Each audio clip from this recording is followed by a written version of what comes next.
স্বামীর সামনে এমন ভাবে আসো যেন তোমাকে দেখার সাথে সাথে স্বামী খুশি হয়ে যাক। এইটা হলো খুশি হওয়ার একটা তরিকা।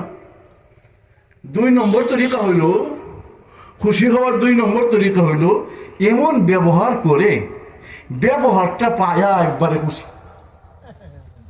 আপনি ওয়াজ শুনে গেলেন বাড়িতে যাওয়ার সাথে সাথে আপনি কি ঘরে ঢুকলেন, আসসালামু আলাইকুম ওয়া রাহমাতুল্লাহ, সাথে সাথে ওয়া আলাইকুম আসসালাম ওয়া রাহমাতুল্লাহি ওয়া বারাকাতুহু। ও গমার সর্দার, হাই রে, আপনি এত ঠান্ডার মধ্যে আসছেন, আপনার হাত পাগুলো ঠান্ডা হয়ে গেছে, আমি গরম পানি করে রাখছি, হাত পাউটি ধন, আমি সরিষার তেল নিয়ে আসতেছি, আপনার মাথায় তেল দিয়ে দিব, আপনার হাত পায়ে তেল দিয়ে দিব, একটু বসেন। এরপরে গেলেন, হাত পায়ের মধ্যে তেল লাগায়া, মাথার তেল লাগায়া আপনাকে সেবা যত্ন করে বললো, আচ্ছা আপনি তো খান নাই, আপনার জন্য আমি অপেক্ষা করতেছি, আসেন আপনাকে নিয়ে একসাথে খাই। এরপরে খানা বাড়িয়া দস্তরখানা বিছায়া একসাথে পরে 2 জনে মিল্লা খানা খাইলো। বলেন তো মনটা খুশি হইব না বেজার হইব?